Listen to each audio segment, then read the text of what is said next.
और आज हम लोग करेंगे लिक्विड रेशियो। इसको दो और नाम से जाना जाता है, क्विक रेशियो और एसिड टेस्ट रेशियो। ठीक है, तो बेसिकली जो लिक्विड रेशियो है ये भी बिल्कुल करंट एसेट्स की तरह ही है। यहाँ पे हम इमीडिएट लायबिलिटी को देखते हैं कि ability of the enterprise to meet its short term financial obligation.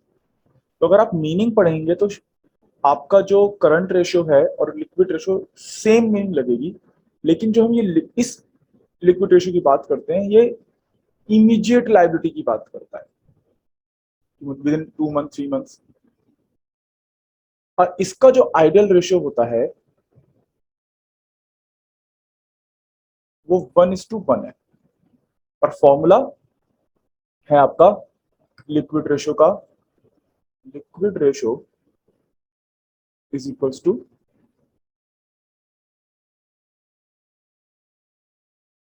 Liquid assets divide by current liability. अब देखो, करंट लायबिलिटी को तो ऑलरेडी हमने करंट रेशियो जो पढ़ा था वहां पे अच्छे से डिस्कस कर लिया कि इसके कंपोनेंट्स या इसके एलिमेंट्स क्या क्या हैं। ठीक है, तो दोबारा नहीं देखने वाले हम। हाँ, लिक्विड एसेट को जरूर देख लेते हैं कि ये कैसे निकलती है। और लिक्विड एसेट को निकालने के लिए हम जो है करंट एसेट का इस्तेमाल कर सकते हैं। Current assets minus inventories. ठीक है, इन्वेंटरीज को हम यहां से माइनस कर देंगे। ऑब्वियसली जो इसके अंदर लूज स्टॉक वगैरह है जो करंट एसेट्स के अंदर है, माइनस प्रीपेड और एडवांस एक्सपेंसेस, अगर वो है तो वो भी माइनस कर दो। माइनस कोई आपने एडवांस टैक्स अगर पे कर रखा है, वो गिवन है क्वेश्चन के अंदर, वो भी माइनस कर दो। माइनस कोई एक्रूड इनकम वगैरह दे रखी है तो वो माइनस कर दो। बेसिकली आप क्या समझ रहे हो, कोई एडवांस एक्सपेंसेस वगैरह हैं या आउटस्टैंडिंग इनकम वगैरह, एक्रूड इनकम वगैरह है, तो वो आप यहाँ से हटा दो। ये आपकी लिक्विड एसेट बचेगी, जो जिनको आप नियर फ्यूचर में इमीडिएटली आप कैश में कन्वर्ट कर सकते हो, हम उन एसेट्स को ले रहे हैं। इन्वेंट्रीज वगैरह जो ये हो गई, इनको थोड़ा टाइम लगता है सेल ऑफ करने में, तो इसलिए हम इसको यहाँ से हटा रहे हैं। क्यों? क्योंकि हम इमीडिएट लायबिलिटी को देखते हैं। अच्छा, जो प्रीपेड एक्सपेंसेस, एडवांस एक्सपेंसेस हैं या एक्रूड इनकम है, जब तक क्वेश्चन में आपको गिवन नहीं होगा तब तक उसके बारे में आपने सोचना नहीं है। यानी क्वेश्चन में गिवन है तभी आप यहाँ पे माइनस करोगे, अदरवाइज सोचना नहीं है।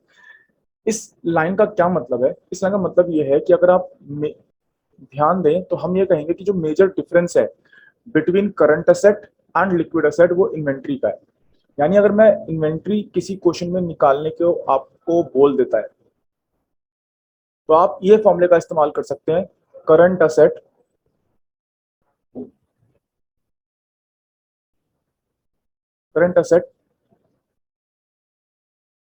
Minus liquid assets. इस फॉर्मूले का इस्तेमाल हम करके इन्वेंट्रीज निकाल सकते हैं। हम यही चलेंगे जब तक क्वेश्चन में आपको गिवन ना हो प्रीपेड एक्सपेंसेस या एडवांस एक्सपेंसेस या एक्रूड इनकम। आप यही मान के चलोगे कि करंट एसेट और लिक्विड एसेट का जो डिफरेंस है वो इन्वेंट्री डिफरेंस है। तो इसका इस्तेमाल करके कई बार हम इन्वेंट्रीज भी निकालेंगे। क्वेश्चन में आपसे वो इन्वेंट्री निकालने के लिए भी बोलेगा। अब एक क्वेश्चन देखते हैं इसी फॉर्मूले के बेस्ड पे। इलस्ट्रेशन 22 है, page number 4.18। Illustration 22 page number 4.18। Book है टीएस वेवाल और ईयर 2021। ये हमारे पास क्वेश्चन है। तो क्वेश्चन में इंफॉर्मेशन दे रखी है कि Y limited has furnished following information regarding its current assets and current liability. आपको ना करंट एसेट और करंट लायबिलिटी गिवन है और टोटल गिवन है, दे रखा है कि करंट एसेट आपकी 1,08,000 है और करंट लायबिलिटी आपकी 54,000 है। इसमें उसने कंपोनेंट्स बता रखे हैं कि कैश एंड कैश इक्विवेलेंट आपका 5,000, डेटर्स आपका 29,000, बिल रिसीवेबल आपका 5,000, मार्केटेबल सिक्योरिटीज आपकी 15,000 और इन्वेंट्रीज है आपकी 54,000। ये टोटल आपको 1,08,000 दिया हुआ है। करंट लायबिलिटी है आपके पास sundry creditors 25,000, bills payable 16,000, outstanding expenses 8,000 and provision for expenses 5,000। Basically ये सारी चीजें आपको दे रखी है। ये हमारी टोटल हो गई करंट लायबिलिटी हो गई। No issues. इस क्वेश्चन में उसने हमें करंट रेशियो भी निकालने के लिए बोला है और करंट और लिक्विड रेशियो निकालने के लिए बोला है, तो कोई दिक्कत नहीं है। करंट रेशियो निकालना है। करंट रेशियो का जो फॉर्मूला है हमारे पास, current asset divide by current liability. और करंट असेट कितनी है हमारे पास, 1,08,000, 1,08,000 एंड 54,000। तो ये 2:1 आ गया। लिक्विड रेशियो देखो,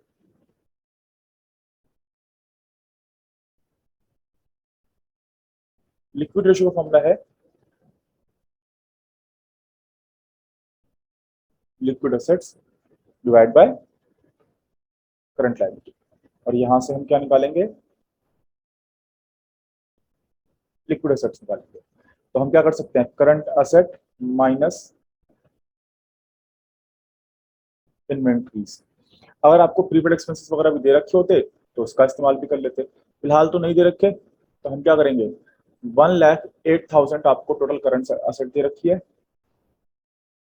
इन्वेंट्री आपको 54,000 दे रखी है, और ये आपका 54,000 रिमेनिंग बचेगा।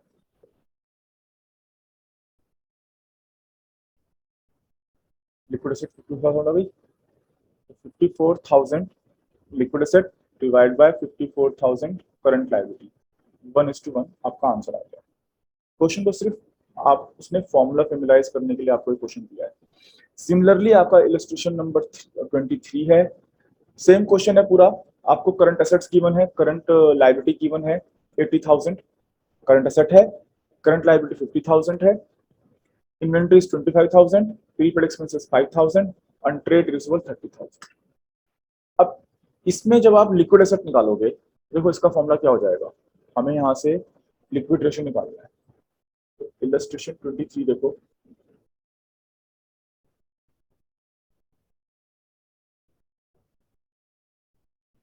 लिक्विड एसेट्स निकालने के लिए हम current assets minus inventories minus prepaid expenses.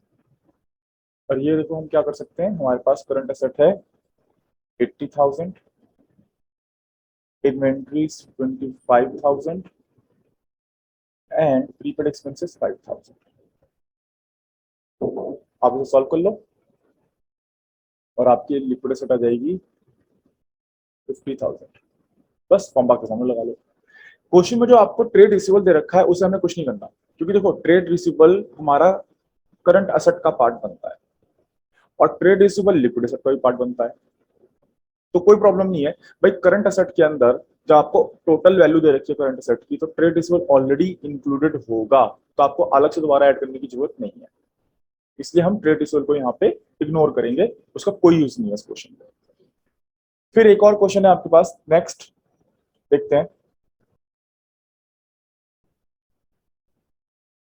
Illustration 24, इसमें वही सेम चीज देखो कि करंट लायबिलिटी आपको गिवन है 1,50,000, करंट असेट्स आपको गिवन है 2,80,000, इन्वेंट्रीज 40,000 एंड एडवांस टैक्स आपको गिवन है 30,000। Prepaid rent 10,000। लिक्विड रेशियो बताओ, या कहता है क्विक रेशियो बताओ। आई थिंक ये क्वेश्चन तो आसान है, खुद भी कर लोगे आप। इसमें सीधा सीधा फॉर्मूला लगा हुआ है कि भाई करंट असेट्स में से जो इन्वेंट्रीज एडवांटेज प्रीपेड रेंट दिया हुआ है इसे माइनस कर दो, लिक्विड रेशियो मिल जाएगी, ओ लिक्विड असेट मिल जाएगी, और उसी से आपका क्विक रेशियो या लिक्विड रेशियो मिल जाएगा। तो ये क्वेश्चन मैं नहीं करा रहा, ये आप होमवर्क में कर लीजिएगा। इलस्ट्रेशन 25 देखते हैं हम लोग। छोटा सा डिफरेंस है इस क्वेश्चन के अंदर। आपको कहता है कि इन्वेंट्रीज 80,000 गिवन है, साथ के साथ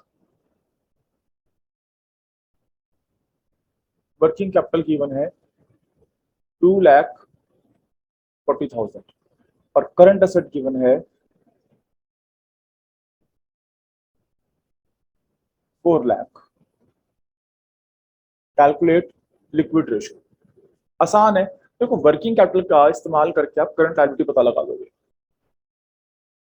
और करंट एसेट आपको गिवन ही है। तो सबसे पहले हम करते हैं अपनी लिक्विड एसेट को पता लगाते हैं। लिक्विड एसेट का फॉर्मूला है current asset minus inventories. 4 lakh और 80,000 इन्वेंट्री, ये आपका आ गया 3,20,000। अब हमें पता लगानी है करंट लायबिलिटी, तो इसके लिए इस्तेमाल करेंगे वर्किंग कैपिटल का। Working capital is equals to current asset minus current liability. Working capital आपको ऑलरेडी गिवन है 2,40,000, करंट एसेट गिवन है 4 लाख और यहां से मिल जाएगी करंट लायबिलिटी। सॉल्व होके करंट लायबिलिटी आपकी आ गई 1,60,000 और यहाँ हमारी 3,20,000 लिक्विड एसेट है। भाई लग गया formula. Liquid ratio is equals to liquid asset divide by current liability. 3,20,000 divide by 1,60,000। तो ये स्ट्रेट फॉरवर्ड आंसर आ गया आपका 2:1। इस तरह से आप क्वेश्चन देखेंगे। और एक और देखते हैं, बस ये इजी इजी क्वेश्चन है, फॉर्मूले को ध्यान रखना है। और जो बात मैंने बताई है कि भाई अगर क्वेश्चन में कुछ भी मेंशन नहीं कर रखा है तो मेजर जो मेन जो डिफरेंस है वो इन्वेंट्री की वजह से है करंट एसेट और लिक्विड एसेट के बीच में।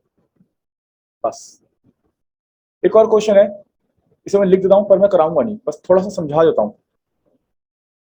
वर्किंग कैपिटल आपको 180 गिवन है,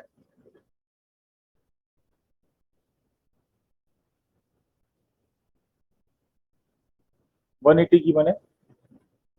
टोटल डेप्थ दिए हुए हैं आपको। अच्छा, टोटल डेप्थ आपको गिवन है जिसको बोलते इसने किताब ने बोला हुआ है आउटसाइड लायबिलिटी 3,90,000। और टोटल डेप्थ का फॉर्मूला यही समझ लो।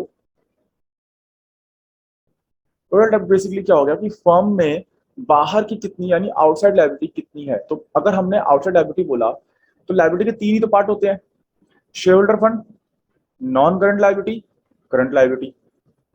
तो अगर आपने करंट लायबिलिटी और नॉन करंट लायबिलिटी को जोड़ दिया तो टोटल डेप्थ बन गया, सिंपल।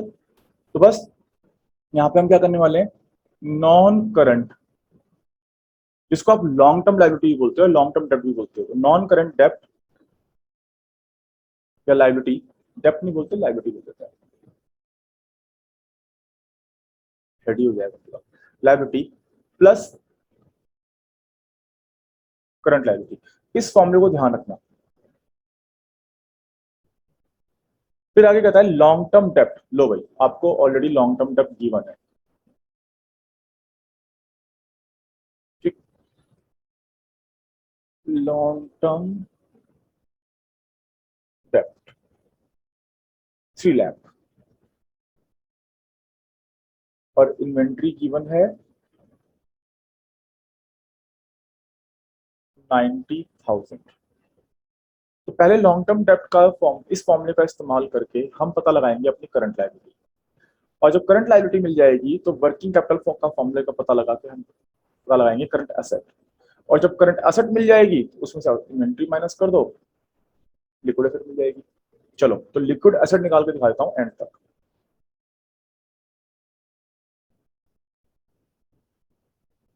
तो हम कहते हैं total dept is equals to long term dept plus short term डेप्ट या करंट लायबिलिटी। तो टोटल डेप्ट आपको गिवन है 3,90,000, लॉन्ग टर्म डेप्ट आपको गिवन है 3 लाख, और करंट लायबिलिटी यहां से मिल गई आपको 90,000। पहली चीज, working capital current asset plus current liability. तो वर्किंग कैपिटल आपकी गिवन है इस क्वेश्चन के अंदर 1,80,000। करंट असेट पता नहीं, करंट लायबिलिटी ऊपर निकाली है आपने 90,000। तो करंट असेट कितनी आ गई, सॉरी ये थोड़ा सा स्टेप है, ये हो गई हमारी माइनस, यस माइनस हो गई। तो करंट असेट आ गई आपकी 2,70,000। ओके, चलो अब हमें निकालनी है लिक्विड एसेट्स। तो लिक्विड एसेट्स कैसे निकलती है, current asset minus inventories.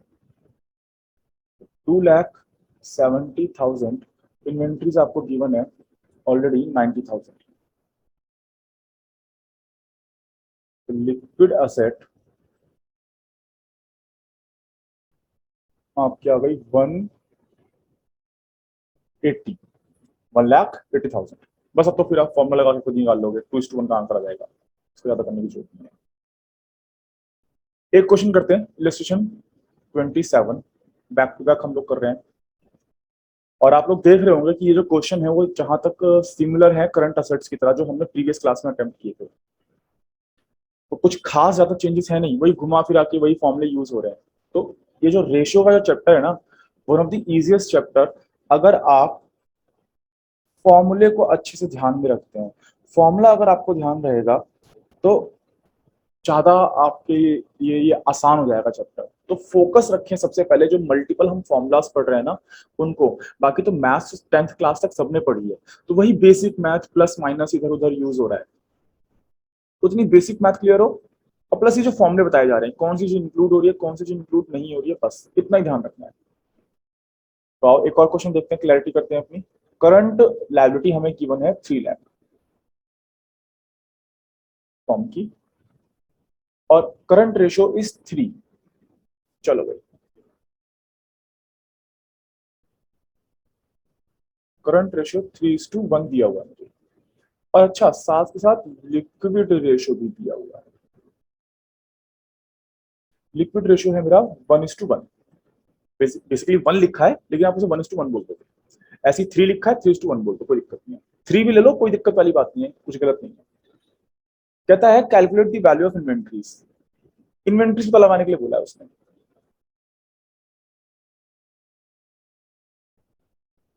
Inventories पता लगाओ। अब सॉल्यूशन को देखते हैं। अच्छा, सॉल्यूशन में करना क्या है, थॉट प्रोसेस देख लेते हैं। देखो भाई, मैंने आपको पहले बोला कि अगर क्वेश्चन में कुछ भी मेंशन नहीं करता है तो हम जो मेन डिफरेंस मानेंगे वो इन्वेंट्री का मानेंगे between liquid asset and current asset. तो यानी अगर मुझे इन्वेंट्रीज निकालनी है तो मुझे एक तो चाहिए करंट असेट माइनस मुझे चाहिए लिक्विड असेट। अगर मुझे दोनों बातें मिल जाती हैं तो मेरा क्वेश्चन सॉल्व हो जाएगा। करंट रेशियो का इस्तेमाल करके मैं करंट असेट निकाल लूंगा, लिक्विड रेशियो का इस्तेमाल करके मैं लिक्विड रेशियो निकाल लूंगा। क्यों, क्योंकि मेरे को करंट लायबिलिटी ऑलरेडी गिवन है। चलो यहां देखते हैं। यहां सबसे पहले हम करते हैं, करंट रेशियो का फॉर्मूला होता है current asset divide by current liability. Current ratio आपको 3:1 गिवन है, करंट असेट पता नहीं, करंट लायबिलिटी आपको 3 लाख दे रखी है। यहां से मिल गया मुझे 9 लाख करंट एसेट। सेम इधर करंट लायबिलिटी का फॉर्मूला होता है liquid asset divide by current liability.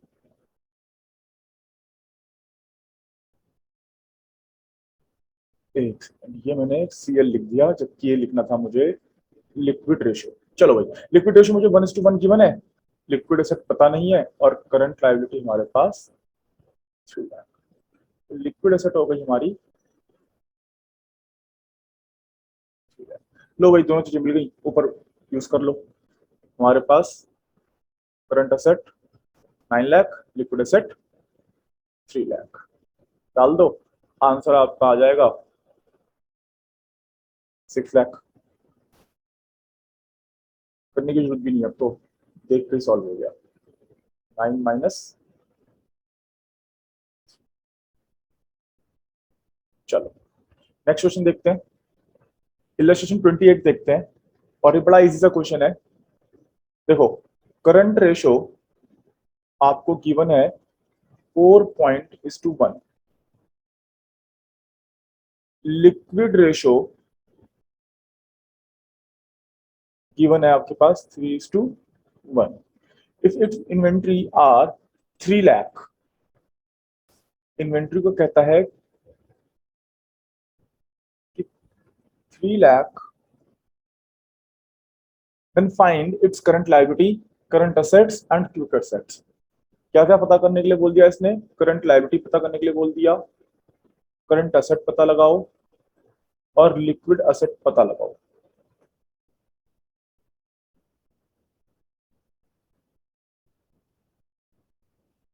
ठीक, सॉल्यूशन देखते हैं। हम यहाँ पे अपने सॉल्यूशन की जो स्टार्टिंग करेंगे, क्योंकि तीनों बातें नहीं पता हमें, हम अपनी करंट लायबिलिटी को एक्स मान लेते हैं, और अब शुरू करते हैं क्वेश्चन अपना। तो देखो, बिल्कुल वैसे जो पीछे हमने अभी एक क्वेश्चन किया था, कि यहाँ पे हम अपना करंट रेशो का फॉर्मूला लगाएंगे, which is current asset divide by current liability, और इस तरफ हम लिक्विड रेशो का फॉर्मूला लगाएंगे, which is liquid asset divide by current liability. आओ पहले करंट रेशो को देखते हैं। करंट रेशो आपको गिवन है 4.5:1। करंट असेट पता नहीं, करंट लायबिलिटी आपने एक्स मान लिया है, तो यहां से मुझे करंट असेट क्या पता चल गई? 4.5 इंटू एक्स। और लिक्विड रेशियो देखो मेरे पास यहाँ पे कितना है, 3:1 इक्वल्स टू, लिक्विड एसेट आपको नहीं पता, अगेन करंट लायबिलिटी एक्स मानी हुई है, तो लिक्विड एसेट आपके पास 3x हो गई। और हमने एक फॉर्मूला पढ़ा है इन्वेंट्री को निकालने का, inventories is equals to current asset minus liquid asset, और इन्वेंट्री आपको गिवन है 3 lakh. Current asset 4.5 into x minus 3x, 1.5x is equals to में 3x, x is equals to, जो कि आपने क्या मानी है, करंट लायबिलिटी, ये सॉल्व होके 1.5 से डिवाइड हो जाएगी, तो सॉल्व होके क्या आ जाएगी आपकी 2 लाख। बस करंट लायबिलिटी मिल गई, ये रहा आपका करंट असेट, और ये रही आपकी लिक्विड असेट। यहाँ पे एक्स की वैल्यू रिप्लेस कर दो, करंट असेट मिल जाएगी, लिक्विड असेट मिल जाएगी। चलो भाई, बाकी कंप्लीट आप खुद करना है इसे। एक नेक्स्ट क्वेश्चन देखते हैं हम लोग, इलस्ट्रेशन 30। इलस्ट्रेशन 30 कहता है a firm has current ratio of 4:1। Again you are given current ratio 4:1, and Q की रेशियो क्यू आर लिख दो, एल आर लिख दो, सेम बात, क्यू की ratio 2.5:1। if the inventories are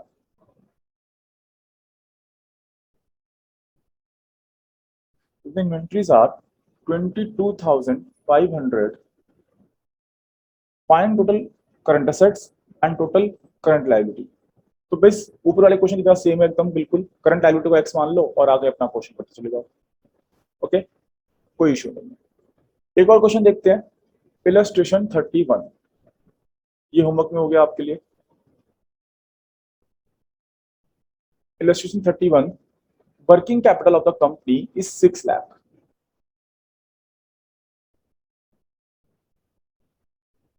working capital दे रखी है 6 लाख। चलो, and current ratio is 2.5:1। Current ratio 2.5:1। Calculate value of current liability, current assets, liquid ratio assuming inventory of 4 lakh. सब कुछ पता लगाना है और बस आपको इन्वेंट्री दे रखी है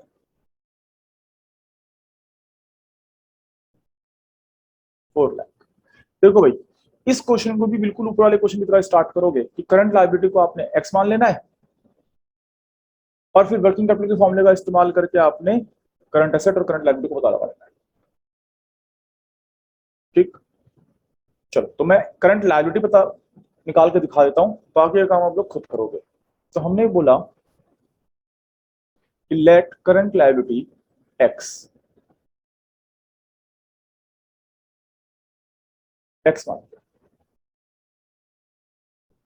और वर्किंग कैपिटल, पहले एक काम करते हैं, पहले हम करंट रेशियो वाला फॉर्मूला इस्तेमाल करते हैं। Current ratio divide by current assets, current liability. Current ratio आपको गिवन है 2.5:1। करंट एसेट पता नहीं, current liability x, current asset आ गई आपकी 2.5x। चलो इधर आते हैं, working capital is equals to current asset minus current liability. Working capital आपको गिवन है 6 lakh,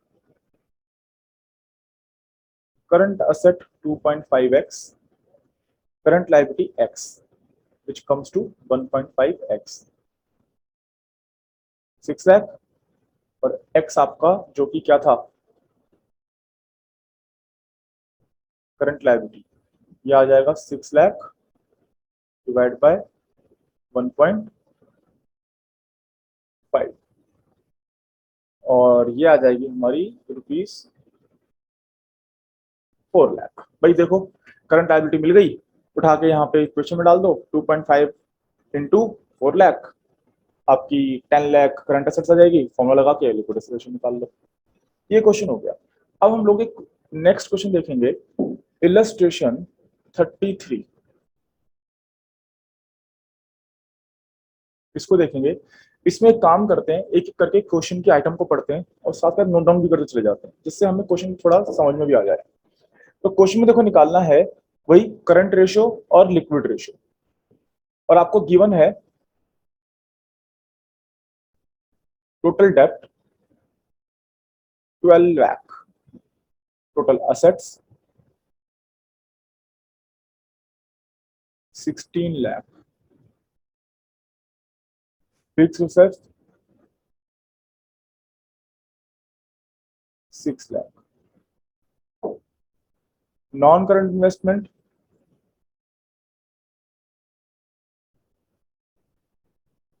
1 lakh, long term loans and advances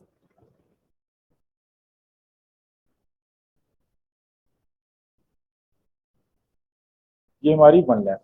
अच्छा, मैं लॉन्ग टर्म लोन एडवांस को समझा देता हूँ। ये हमारी एक असेट है, ये हमारी लाइबिलिटी नहीं है। अगर लाइबिलिटी होगी तो हमेशा देखो ऐसे लिखा होगा लॉन्ग टर्म बोरोइंग्स या लॉन्ग टर्म प्रोविजंस। अगर साथ में वर्ड एडवांसेस यूज हो रखा है तो वो हमारी असेट है। तो long term loan and advances ये हमारी असेट है, ध्यान रखना इस बात का, कंफ्यूज मत होना, ठीक है। चलो फिर हमें दे रखी है लॉन्ग टर्म बोरोइंग्स। देखो मैंने बोला था ना, तो इस तरह से वो आपको बोलेगा, लॉन्ग टर्म बोरोइंग्स है आपके पास 4 lakh, long term provisions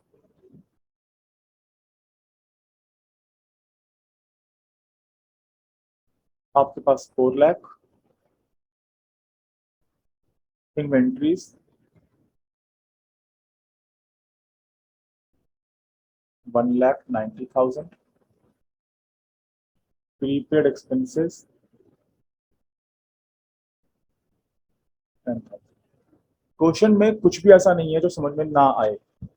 okay, बस हमें यहाँ पे करंट असेट और करंट लायबिलिटी को निकालना है। उसके लिए उसने बैलेंस शीट के सारे आइटम दे दिए आपको। अब आप देखो आराम से निकाल सकते हो। सबसे पहले बस धीरे धीरे फॉर्मूले को समझना होगा। सबसे पहले एक काम करते हैं, हम करंट लायबिलिटी को पता लगाते हैं। अभी जो मैंने ऊपर एक क्वेश्चन कराया था उसमें मैंने टोटल डेप्ट का फॉर्मूला बताया था। टोटल डेप्ट के लिए मैंने क्या बोला था, मैंने कहा था non current liability plus current liability हमारी क्या बन जाती है, टोटल डेप्ट। तो नॉन करंट लायबिलिटी को फर्दर हम और ब्रेक कर सकते हैं as a long term borrowings plus long term provisions plus current liability. आ गया। अब देखो टोटल डेप्ट आपको यहाँ पे कितना है, 12 लाख गिवन है, जिसको हम आउटसाइडर लायबिलिटी बोलते हैं। लॉन्ग टर्म बोरोइंग्स आपको 4 लाख, लॉन्ग टर्म प्रोविजन भी 4 लाख, और करंट लायबिलिटी आप यहां से पता लगा लोगे कितना आ जाएगा करंट लायबिलिटी आपकी, 4 लाख।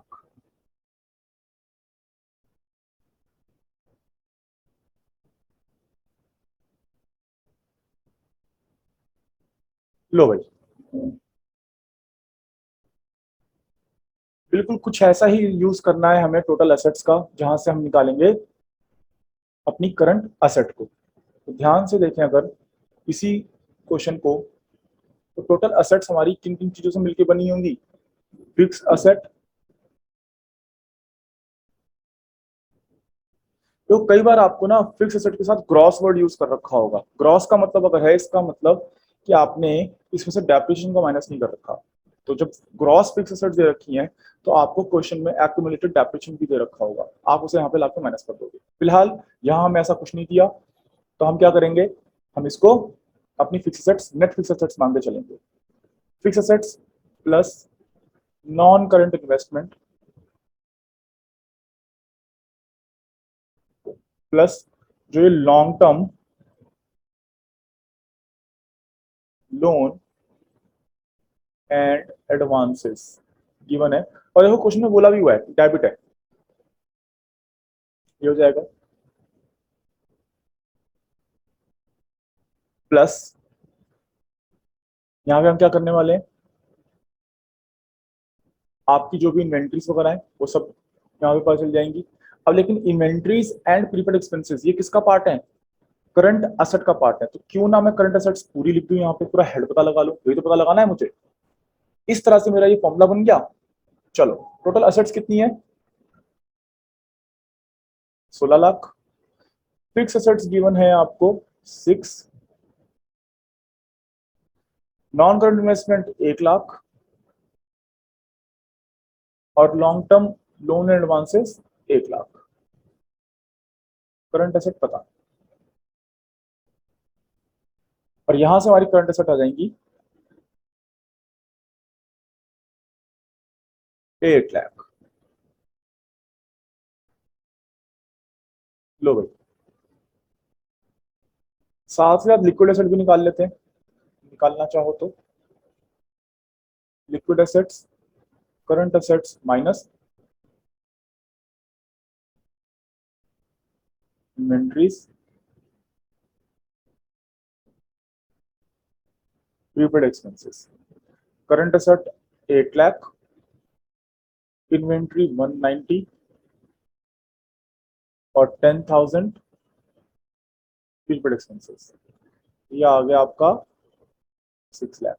बस बाकी तो फॉर्मूला आपको याद है ही। अब आराम से कर लेना। एक क्वेश्चन करते हैं भाई, रिड्यूसिंग, इंक्रीजिंग या नो चेंज वाला क्वेश्चन, जिसमें आपको एक सर्टेन सिचुएशन दे रखी होगी और उसके अकॉर्डिंग बताना होगा कि भाई आपका रेशियो इंप्रूव होगा, रिड्यूस होगा या डिक्रीज होगा। सॉरी, रिड्यूस डिक्रीज एक ही हो गया, या नो चेंज होगा। देख लो भाई, क्वेश्चन नंबर है आपका इलस्ट्रेशन 34। कहता है कि क्विक रेशियो गिवन है आपको 1.0 7:1. State giving reason which of the following will improve, reduce or not change the ratio. First है आपके पास purchase of inventory for cash, purchase of inventory for cash. देखो इसका इंपैक्ट समझना कि इन्वेंट्री तो लिक्विड असेट का पार्ट ही नहीं है, बट कैश है। अगर हम लिक्विड एसेट की बात करें तो कैश हमारा लिक्विड एसेट का पार्ट है, लेकिन इन्वेंट्री नहीं। तो इम्पैक्ट क्या होगा? इम्पैक्ट ये होगा कि आपकी ओवरऑल क्विक असेट्स रिड्यूस हो जाएंगी, और अगर हमारी क्विक असेट्स रिड्यूस हो जाएंगी हमारा रेशियो भी रिड्यूस हो जाएगा। देखो लिक्विड असेट्स ऊपर है और करंट लायबिलिटी नीचे है। तो मैथमेटिक्स सबने पढ़ी है, सबको पता है अगर अगर P अपॉन Q की फॉर्म में हमारा रेशियो है, कोई भी क्वेश्चन है,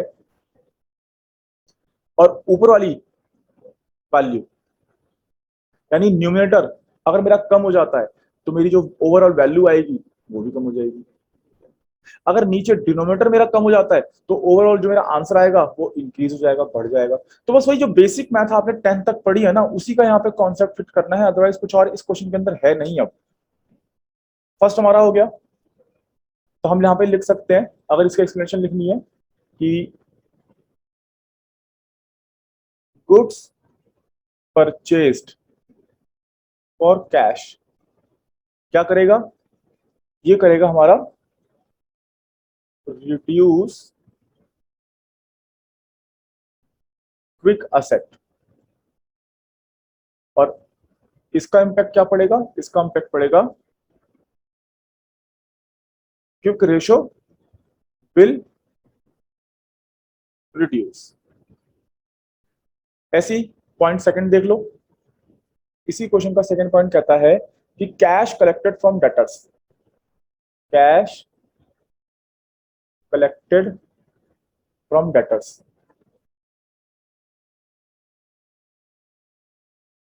अब ध्यान से देखना, डेटर्स भी मेरा क्विक रेशियो का पार्ट है और क्विक एसेट का पार्ट है, और कैश मेरा क्विक एसेट का पार्ट है।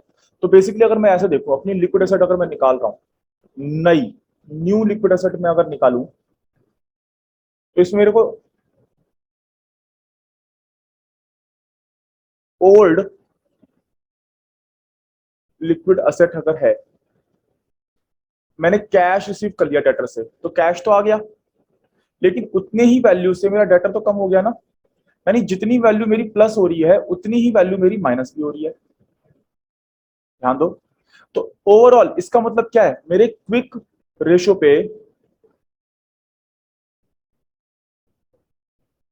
कोई फर्क नहीं पड़ेगा, क्विक रेशियो पे मेरे कोई फर्क नहीं पड़ेगा, क्योंकि जितना मैंने असेट में क्विक असेट में ऐड किया उतना ही मेरा क्विक असेट से माइनस हो गया। ओके, बस इस तरह से आपने क्वेश्चन को ध्यान देना है, देखना है चीजों को। एक और देख लो भाई, पेमेंट ऑफ डिविडेंड,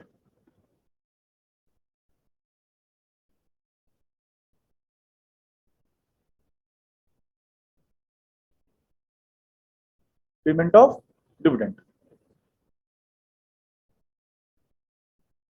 अब मैंने आपको एक बात आ रखी है, देखो जब हमारा रेशियो 1:1 नहीं है ना,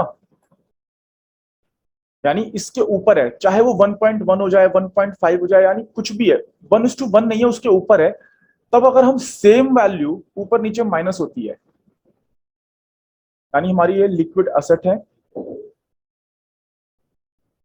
और नीचे करंट लायबिलिटी है। डिविडेंड मेरी करंट लायबिलिटी का पार्ट बनता है, जिस साल पे होना है वो उस साल लायबिलिटी बन जाती है, करंट लायबिलिटी। और हम पे करेंगे तो हमारे हाथ से कैश जाएगा या चेक के थ्रू पेमेंट करेंगे, दोनों ही लिक्विड एसेट का पार्ट है। तो अगर मैं एक्स मान लूं कि हमने डिविडेंड जो पे किया है एक्स रुपी पे किया है, और तुम्हारी लायबिलिटी भी उतने से कम होगी, करंट लायबिलिटी, और लिक्विड एसेट भी उतने से कम होगी। तो अगर रेशियो मेरा 1:1 नहीं है, उसके अबव है, तो मेरा रेशियो हमेशा इंप्रूव होगा, हमेशा इंप्रूव होगा। और अगर 1:1 है if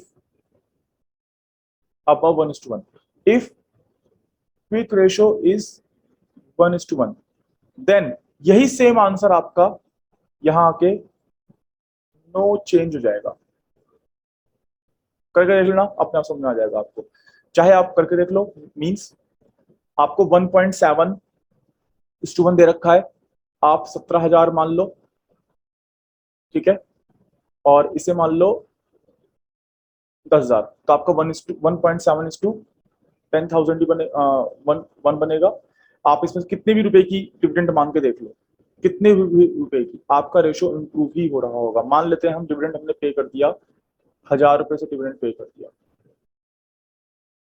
आप करके देख लो, आंसर इंप्रूव होगा। और यही सेम चीज अगर हम नीचे कर लें, हम कहते हैं कि मान लो 15,000 हमारे पास लिक्विड एसेट्स थी और 15,000 हमारे पास करंट लायबिलिटी थी, हमने 1,000 रुपए की डिविडेंड पे कर दी, तो देखो ये भी 14,000 अगेन आंसर 1:1 ही रहेगा, तो नो चेंज।